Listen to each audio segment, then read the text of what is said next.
Bugün xarici təhsil məsləhətçilərimiz Tural bəy və Ləman xanıma hər birinə xarici təhsillə bağlı 4 sual ünvanlamışıq və cavablarını sizinlə paylaşırıq. Xaricdə təhsil almaq istəyən tələbələri hansı ölkələrə göndərə bilirsiniz? Avropanın Çexiya, Macarıstan, Latviya, Litva, Almaniya, Hollandiya, eyni zamanda Türkiyənin də əksər universitetləri ilə əməkdaşlığımız var. Lakin sadəcə bu universitetlərlə deyil, eyni zamanda tələbənin istədiyi universitetə də qəbul almağımız mümkündür. Xaricdə təhsil almaq istəyən tələbələr ən çox hansı ölkəni tərcih edir və niyə bu ölkəni tərcih edir? Əsasən tələbələr Türkiyə universitetlərinə tərcih edirlər. Səbəbi isə həm coğrafi yaxınlıq, həm mədəni kültürel yaxınlıq, həm də viza məsələsinin olmamasıdır ki, bu da tələbələr üçün Türkiyədəki universitetlərə daha əlçatan edir. Türkiyədə hansı ixtisaslar üzrə qiyabi təhsil almaq mümkün deyil? Tibb, diş həkimliyi, hüquq, mühəndislik, müəllimlik kimi ixtisaslar praktiki ixtisaslar olduğuna görə bu ixtisaslarda qiyabi təhsil mümkün deyil.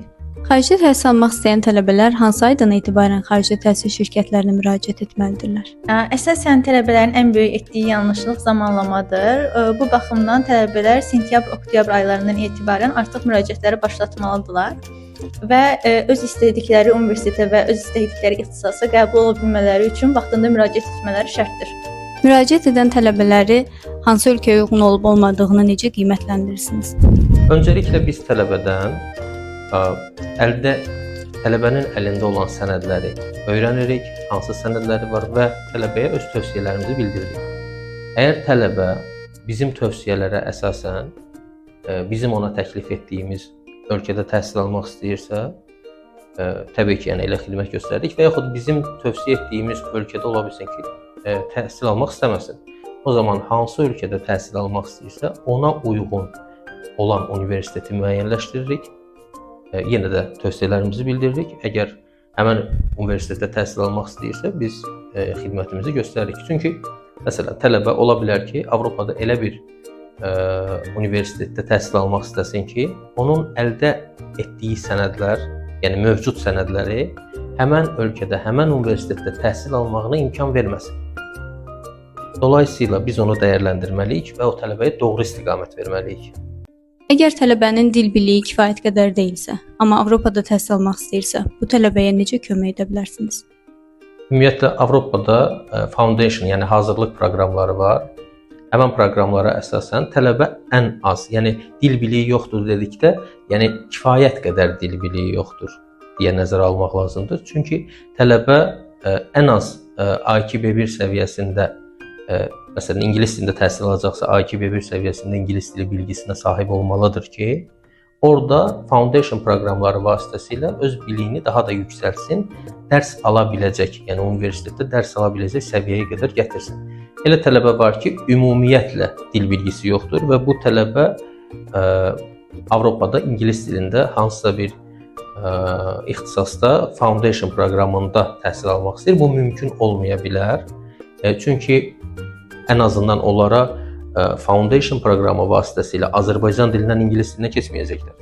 Avropada təhsil aldığına görə ingilis dilindən, yəni təhsili də onlara ingilis dilində verməyə başlayacaqlar. Sadəcə daha da təkmilləşdirmək üçün verəcəklər o təhsili. Yəni sıfırdan bir dil öyrətməyəcəklər onlara. Bu müddət ərzində tələbələrin ən çox üzləşdiyi çətinliklər hansılardır? Tələbələrin ən çox üzləşdiyi çətinliklər ilkin mərhələdə olur. Çünki heç bir prosesi bilmədən müraciət etmiş olurlar və daha sonra qarşılaşacağı ikinci bir çətinlik adaptasiya mərhələsində olur. Çünki getdiyi ölkədə öz komfort zonasından uzaqlaşmış olur və heç tanımadığı, bilmədiyi bir yerə getmiş olur. Amma bu zaten hər kəs üçün qəbul ediləndir ki, insan yeni bir mühitə alışma müddəti, adaptasiya olma müddəti maksimum 1 ay müddətindədir. Yəni 1 ay içərisində adaptasiya olur, ondan sonra hər hansısa bir çətinlik olmur. Xaricdə təhsil şirkəti olaraq tələbələr nə üçün sizin şirkətə müraciət etməlidir? Onlara hansı xidmətləri göstərirsiniz?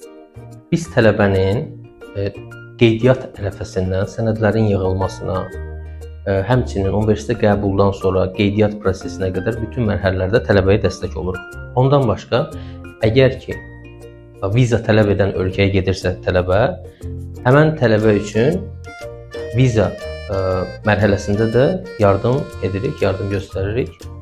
Tələbə getdiyi ölkədə qarşılanmasına qədər, yəni sənədlərin hazırlanmasından universitetə yerləşməsinə, viza prosesində yardım, əlavə olaraq qarşılama xidmətinə qədər bütün xidmətləri bizim şirkətimiz göstərir.